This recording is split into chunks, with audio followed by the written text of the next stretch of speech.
Welcome to Between the Sheets, the podcast where we're going to cover a variety of topics related to sexual health and wellness. I'm Dr. Stephanie Zwanitzer, your host. I'm a nurse practitioner and have been in practice since 2017. I have my Doctor of Nursing Practice degree, and I specialize in urology and sexual health.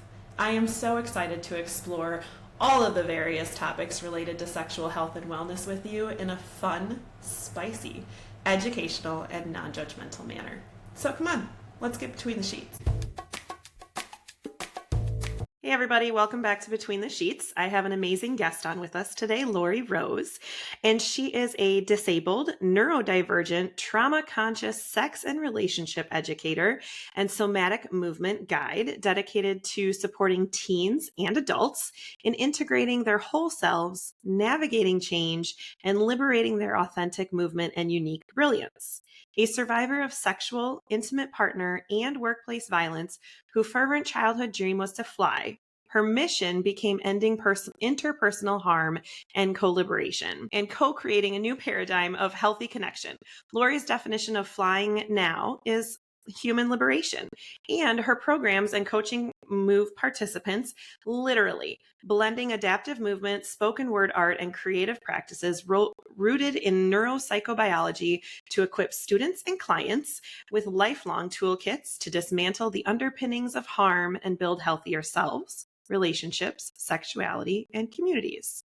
With an anti-oppression lens and a background in nonprofit leadership, Lori is passionate about breaking down silos and collaborating to grow spaces grounded in safe, dignity, and belonging. She is a graduate of the University of Michigan's Sexual Health Certificate Program, a two-time TEDx speaker, and an award-winning advocate for her work in violence prevention and building more equitable communities. Lori currently lives in South Carolina, where she appreciates all things nature, tries to avoid cooking, and hosts impromptu movement gatherings with hopes of infusing more joy and connection in people's lives. Welcome, Lori. Thank you so much, Stephanie. I'm so glad to have the opportunity to talk with you. Me too. And I'm so glad that you got through the hurricanes okay that we've had recently. I know for those of you listening, Lori and I had to reschedule because she was hit pretty hard by the hurricane. So I'm glad you're back on board and going. And I really am excited to talk about this. I'm not sure that excited is the right word because trauma isn't something that we should be excited about, but I'm interested to hear your perspective and to give our listeners a way of, working through their trauma and healing and being able to move forward with their life. Yeah, I love that you introduced trauma in that way. I think that, and thinking about something like the hurricane, a natural disaster that so many folks have just experienced, maybe starting with how the definition of trauma that I use would be valuable. I take the definition from generative somatics, and it defines trauma as a set of circumstances, or the impacts of social conditions that break or betray our inherent human needs for safety, dignity, and belonging. And that's why my work is centered in instilling and restoring safety and dignity and belonging so that we start from a new space where healing and healing justice are centered. We, in our culture, I'm going to make a generalization, don't love to talk about trauma. Yeah. I would venture to say that when we look at all the types of trauma, whether it's interpersonal, community, systemic, environmental, that includes things like pandemics, I would venture to say we are all survivors of trauma in some way. And so talking about how we navigate healing and restoration not only is it important in personally, like how we come back to ourselves and each other, and we're talking about sex and sexuality today, but healing from trauma also creates possibility to create from a new space and to create more life instead of operating from places of destruction. So it's really important to me that we kind of hold trauma as how applicable it is to so many people. Yeah, it really is. I agree. I mean, I see patients in my urology office all the time for various forms of trauma. And it really definitely impacts their entire lives. And I know my patients who have had intimate partner or sexual abuse from even a stranger, they have a lot of difficulty overcoming that and being able to have enjoyment in sexual relationships that they want to be a part of. Yeah, that feeling of, I guess, two things that, like scientifically, physiologically, the impacts of trauma, it fragments us and our sense of self, and it also fundamentally disconnects us. Mm, yeah. So if we ignore healing from trauma, we're ignoring connection to pleasure and to intimacy and to all the creative things we get to do when we connect with each other. Yeah. So tell me a little bit about how you got into this line of work and what the clients with you can kind of experience and work through. So I got into the field of sexual health and relationships and movement. I kind of two ways, like on the life affirming side, I'm passionate about life. I believe in the inner pilot light in all of us, and that each being is a unique expression of life that will never be seen again once they're not here. And just how fundamentally important it is to be able to live that and experience that while we're here. It benefits everyone. I believe in interconnection, that we are all connected energetically, environmentally, all the ways. And I believe in change and evolution. And sexual health is like I don't know, like a metaphor for all of those, or it translates all of those in our daily lives. Like sexual health is an expression of our life force. Hmm. It is a way that we connect with each other as living beings. And sexuality also has so much to teach us about change, whether that's grief and loss or imagination and new visions and new possibilities. Hmm. On the flip side, I got into this work through the other side, through realizing that folks had perpetrated violence against me and my being from a young age. And like many survivors, I didn't realize that. I didn't thaw to be able to realize it until well into adulthood. And I noticed that when I raised my hand as a survivor and started to volunteer as an advocate, that I was met with Me Too before it was a hashtag from every direction, every gender expression, folks of all backgrounds. And the more I got into violence prevention, the more I realized that sexuality was like the most siloed topic, the most taboo topic. Yeah. Whether it's like really great nonprofits doing important work, but the funding comes from areas where they're not allowed to talk about sexuality or like really have dialogue about what healthy sexuality is, to overprotecting, thinking that we're protecting young people by not talking about sexuality when we're actually endangering them. And so I really wanted to shine a spotlight on the topic and get a really sound education so that I could relay that education to Yeah. others. And then the movement piece has always been a part of this work. There's a whole long story that where movement really showed me how it breaks down barriers and facilitates expression and healthy connection. And I always knew it would be a part of the work in healthy relationships and sexuality. Somatics has become more and more important the more I have dug into the importance of being trauma informed and inclusive. Yeah, absolutely. Yeah, and the what you were talking about as far as like the taboo and all of that, that is really the reason why I started this podcast is I want people talking about sex. It's something that is so much a part of our lives and our overall health, and it's not talked about nearly enough to where if you have trauma, this is how you heal.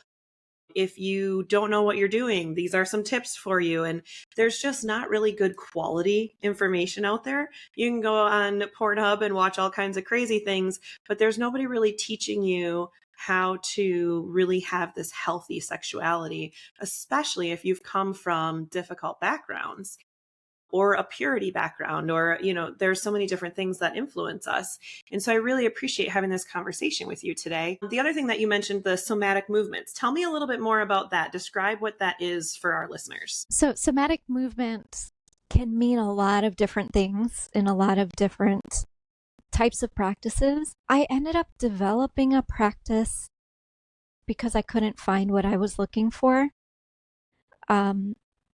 In movement practices, in dance practices, and somatic practices. The somatic practice that I guide and teach, I call it Breathe Somatic Movement.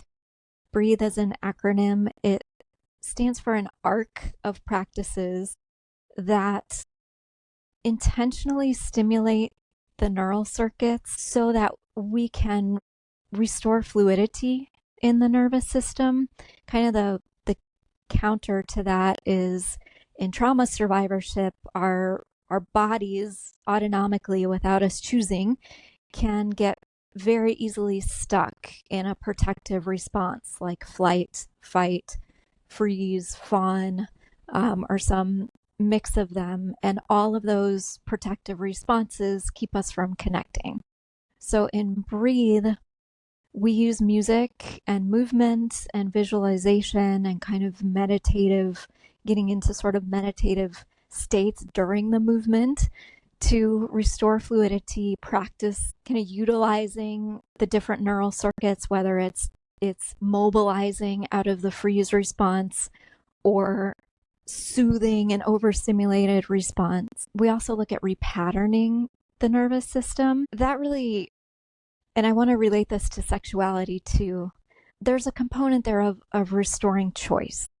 And in sexual health, we use the term sexual self-efficacy a lot. So again, trauma takes away our sense of control of our own bodies. Somatic movement and Breathe somatic movement specifically guides someone through experiencing consent in their own body, maybe for the first time.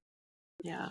And then the third component I want to mention is the kind of the creative, playful component. Using music and free movement, I never tell anyone how to move their body.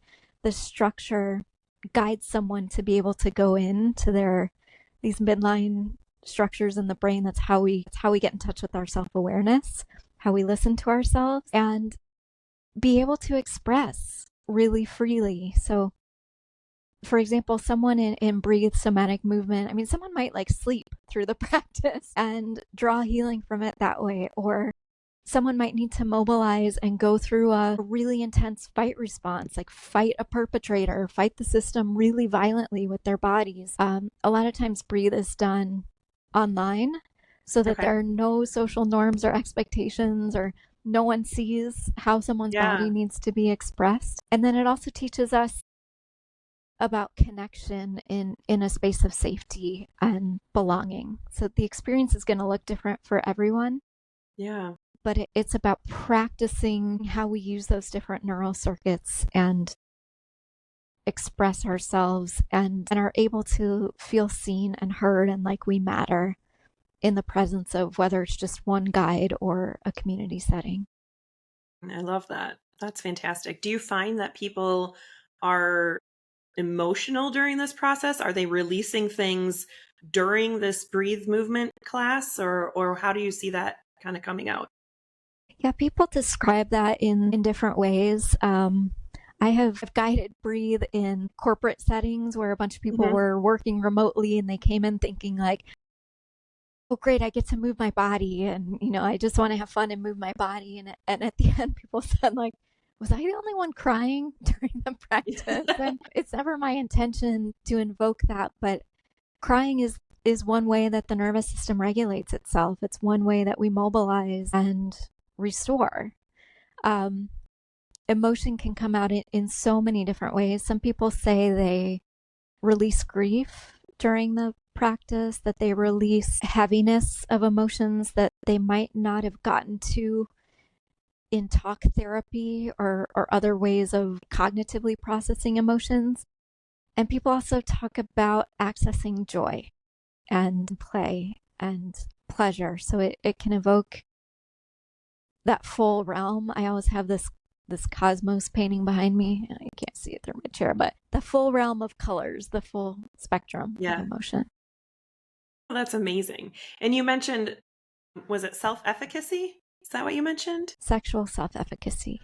Talk to me about that. What does that mean? What does that look like? It means it means if we boil it down, having the kind of sex that you want to have and believing that you can have the kind of sex and sexuality that's true to you, that you want to have, the relationships that you want to have. Sexual self-efficacy is a cornerstone of sexual health, not only in being able to name who we are, our identities, how we want to express ourselves, how we want to relate. It kind of overcomes a lot of the harmful stuff, the Mm, harmful gender norms that say, you have this socialization and this genitalia, something will be done to you, mm-hmm. or you're in charge of making the move if you have this type of socialization. Sexual self efficacy says, I get to be in touch with my own body and explore. Yeah. It's like consent is taught like legally, or kind of in this interesting, like legal sanitized way a lot. Right. In sexual self efficacy, I like to boil consent down to like the root consent with scent, the word feeling. The root scent means feeling or send. And so if we're interacting, whether it's with ourselves or with others, we're not fully experiencing our sexuality if we're not feeling, if we're not experiencing that the sense of connection. So sexual self-efficacy brings us back to I think not only the what of like having the kind of sex we want to have, but the how we reclaim personal power and how we navigate expression and connection together. Yeah, I love that. And I'm very big on consent. We talk about it probably in nearly every podcast episode at least once. But for me, it's like you're saying, it's not just yes, I consent to this legal thing.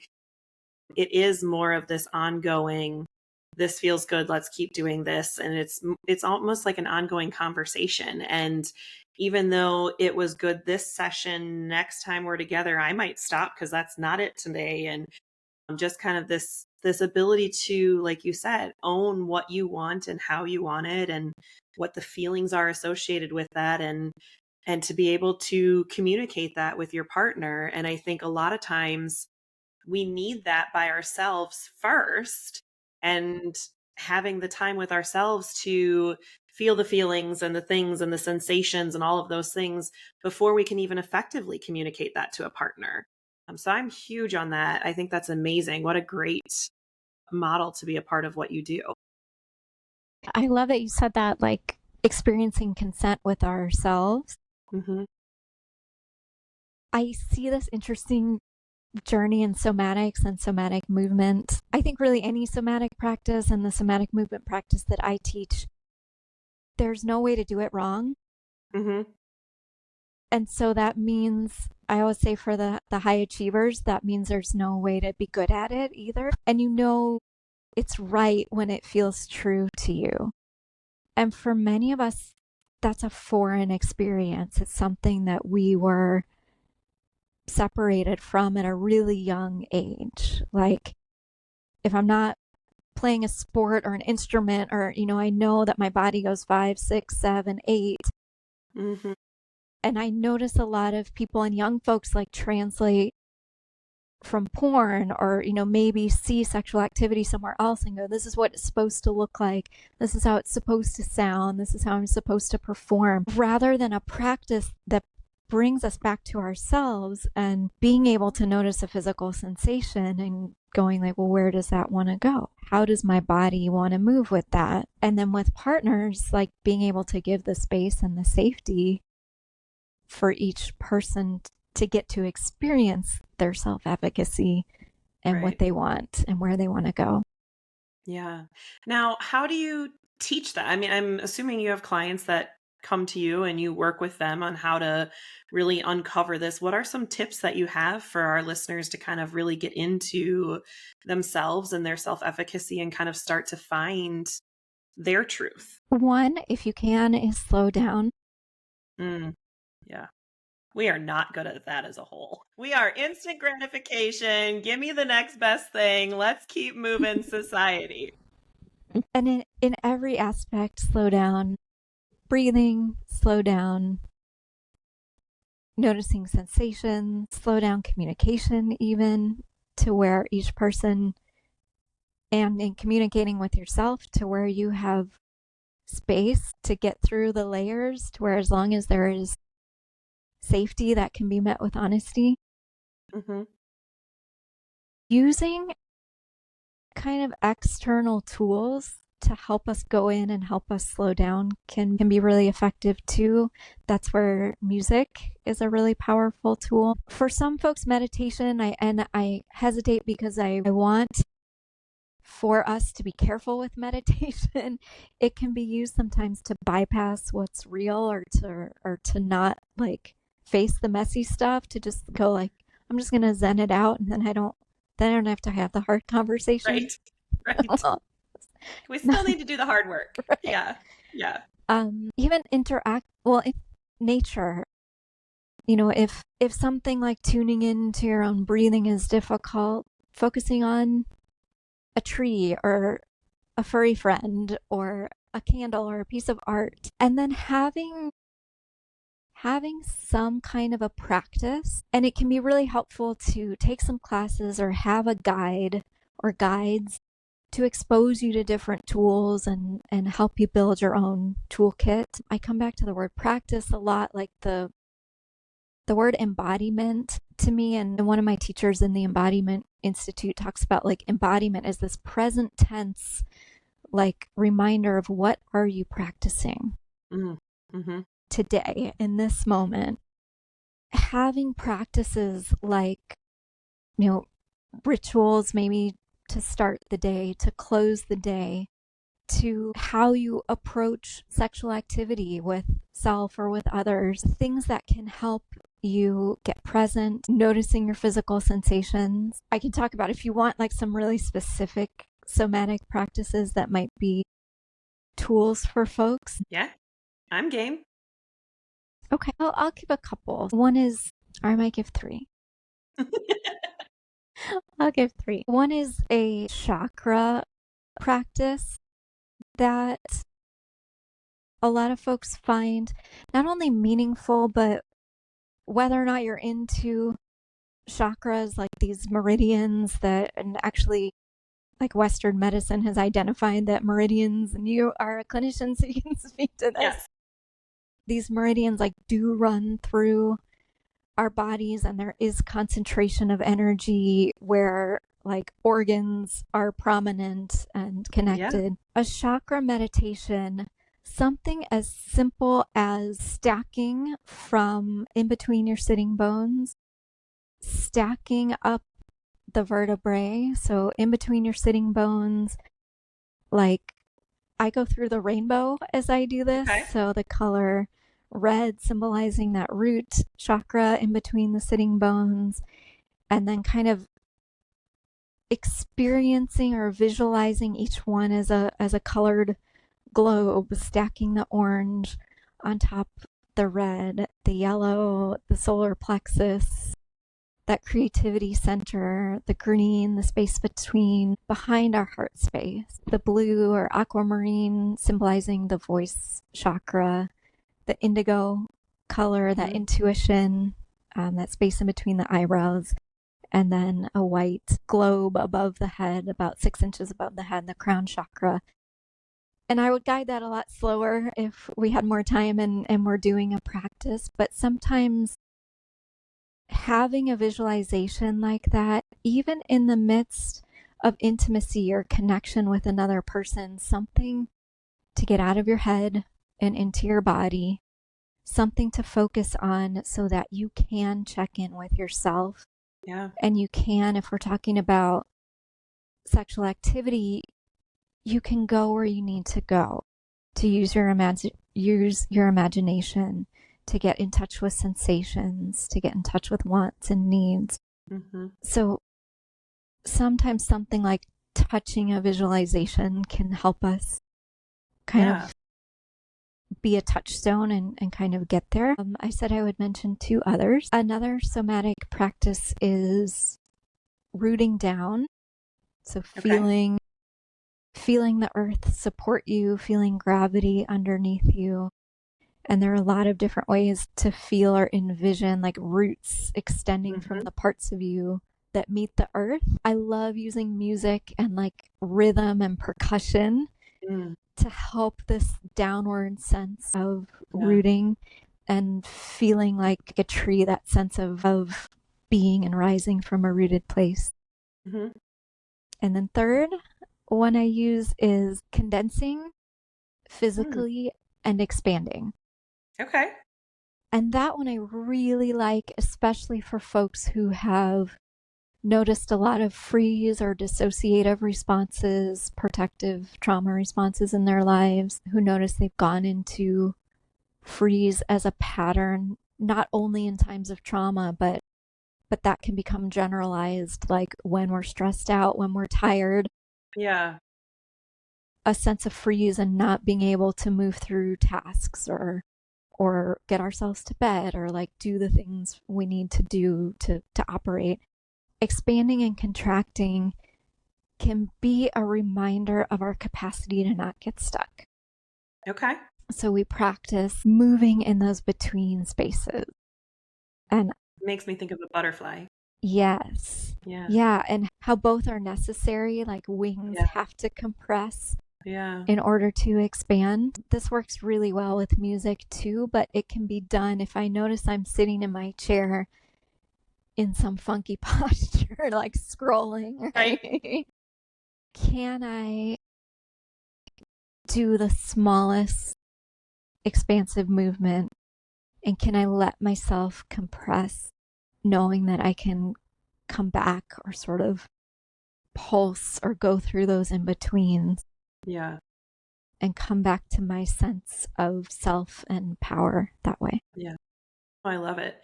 It's interesting with the rooting one. That's actually one that I use. Anxiety, depression, all the good things that us women like to have. And I messaged my therapist one day while I was at work and I said, I am just not okay today. I am like going out of my mind and I just can't, I just need something to grasp almost. Like I need something to ground me, really. And she emailed me back and she was like, go outside and get in the grass. Take some deep breaths. Look at all the things that are green. Look at all the things that are blue. Look at all the things that are brown. And like really focusing on that. And it gave my mind something to zone in on. It gave me the grounding of being outside with the gravity and the touching of the ground. And I felt so much better afterwards. And it was something so simple. And so now I practice that regularly, whether I'm having a good or a bad day, just to have that constant calming sensation.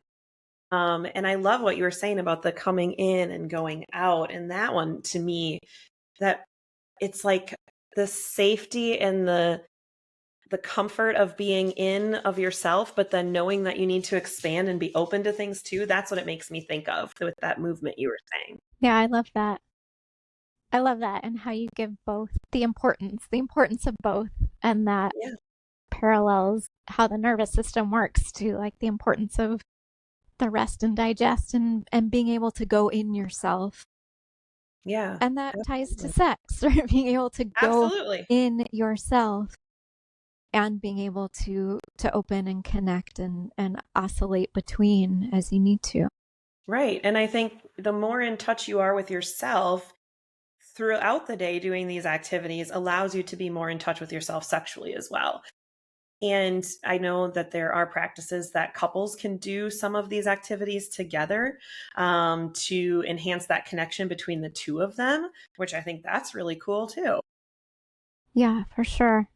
Um, yeah, and that I think the one thing we've not maybe broached in talking about couples or others is the communication piece, Yeah. and the somatics facilitates a lot of inward communication and expression through the body, and then with partners and with self, but Hmm. we we get to use our words too, and it's imperative to use our words, and that's not really modeled in like movies and porn and the templates, kind of the early sexual learning that we might have, Yeah. but the words being a part of the practice as well.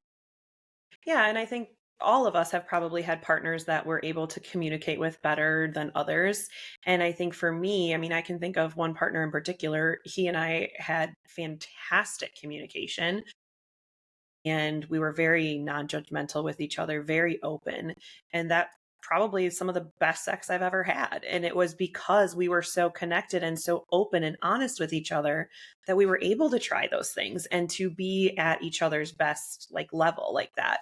And then I've been with other people where you don't really talk about it, or talk, they just don't want to talk about it. You just do it, right? You're just in the Mm-hmm. moment, whatever feels, well, okay, there is some of that, but the more that we kind of do the aftercare and we talk through things and whatever, then next time's going to be even better. Yeah, exactly. And if there's not a practice of dialogue, especially outside of the sexual activity, like talking about sex when you're not engaging in sex so that all of you can participate. Yeah. You know, how do we navigate change? How do we navigate change over our lifetime if we expect to just be able to like know and figure it out in the moment? Because it's going to change. Like things are Right. going to change. Absolutely. I mean, on this podcast, we've talked about, the difference between early on in life with pregnancy, having little kids at home, Mm-hmm. menopause and erection issues, and all these different things that can come up, stress, changing jobs, moving, all these different things that can come up throughout your life, self or with a partner. And especially with a partner, how much you have to talk through those things, the big life things, but also the continuous change in sex, because it does change what you want, what feels good, what works for you now might not work 5 years from now. Or when you're breastfeeding, you might not want your nipples touched. You might not want, and all those things. And so, yeah, the communication piece is huge. Yeah. I'm always so curious, like how we, and by we, anyone who wants to participate, might make healthy, safe communication sexier, like held up as sexy. Because, like that example that you gave, like having the most fulfilling sex when you could be expressed and Yeah, safe and open. How else do we co-navigate? right. Yeah, and I think that's one of the things that I like to talk to people about is that sex, just because you do sex in the bedroom or wherever doesn't mean that's where the conversations should happen. The conversations should happen outside there. It should happen in a neutral ground, because it's really difficult to talk about sex where you have sex. Like if you're the couple that only ever has sex before bed in the bedroom, and then somebody wants to bring it up, it's like now you're like putting a damper on the room that you have sex in. I like taking sex conversations outside of where you normally have sex and a neutral ground. Go to Starbucks. Nobody listens to what you're talking about there. Have a cup of coffee and talk about things. Go for a walk. You get the nature, all the good vibes, the sun giving you some vitamin D. Have the conversation there. Nobody's listening to you while you're walking and talking. And it really frees you up to then have better time when you are ready to be intimate, if you've already had those conversations. Yeah, there But yeah, we are. definitely need to make it sexier. Yeah, I'm curious if you see this in folks that you talk with, or in the rest of your work too, like all of these kind of norms and barriers that teach us unhealthfully Mhm. that communicate, like I just want them to know what to do. Yeah. I just want them to read what I my body language and know what to do. But that's That's not not how real no. life works. No, I mean, as much as I'm sitting here looking at you and I can't read what's going on inside of your head, I also can't look at my partner and know exactly where and when and how they want me to touch them. And I think it's beautiful when you are in the middle of intimacy with someone and there is so much safety and trust there that you can say, touch me here, go faster, go slower. And there's no, I'm doing what, like there's just none of that. There's no judgment. There's no, you're not fulfilling me. Like, I'm just telling you how to do it a little bit better and get me exactly what I want. And I've had partners where I've like, look, I know you know how to masturbate. I know you know how to get yourself off better than anybody else can. Teach me how you want me to do it. And I will teach you what works best for me. And I think that's beautiful. I don't think that that's condescending. I don't think that that is, being bossy.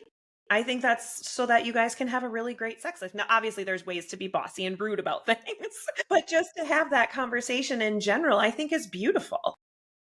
I agree. And it brings me back to safety, dignity, and belonging as tenets that are not just about trauma recovery, but can be about sex and affirming life and who we are, like that safety to be expressed, Right. and take the journey that you want to take, the dignity to be seen, heard, felt as Yeah. the sacred being you are, and that belonging. Like, what I'm hearing in those behaviors is that you matter.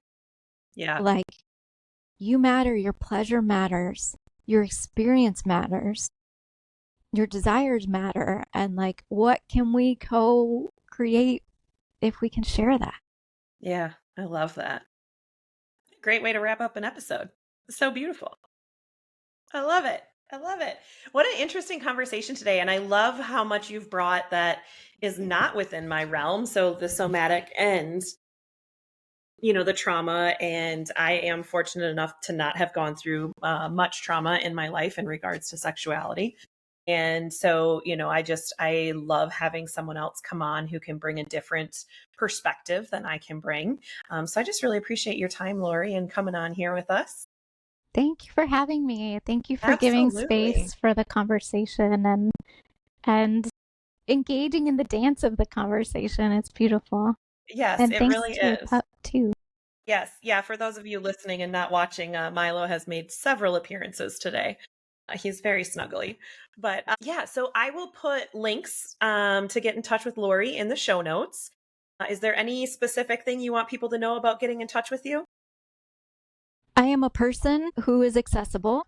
I'm a human. My website, therosemodel.com, has some easy ways to reach out, and also some resources that are free to engage in. I have on the resources page some playlists that can be helpful for doing some of the Great. practices we talked about. I have a free, it's pop-up style, so it's here and there, but a free community co-working space called Finish Friday that anyone can join through the website. And when we get together, we do a taste of somatic movement and co-working sprints together. So just time to be in community and work on things that folks care about, or do self-care, or just be together.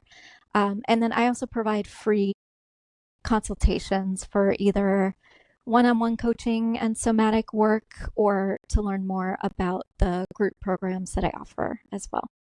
Awesome. Awesome. So we'll take all that down in the show notes. And thanks everybody for listening. Thank you again, Lori. And we will see you next time on Between the Sheets. Thank you. Thank you for listening and spending time with me today. You can catch new episodes of Between the Sheets every Wednesday. Because what better way to add some spice to your life than to have a new podcast on Hump Day? We will continue to explore common, uncommon, and taboo topics related to sexual health and wellness. Please send any comments, questions, or stories to podcastbetweenthesheets@gmail.com. That's all one word, podcastbetweenthesheets@gmail.com. Have a great day. And remember how important it is to discuss these topics with your friends, your family, and of course your partners. In fact, you can like, follow, and share this podcast so they can see it too. See you next time for more sexual health topics between the sheets.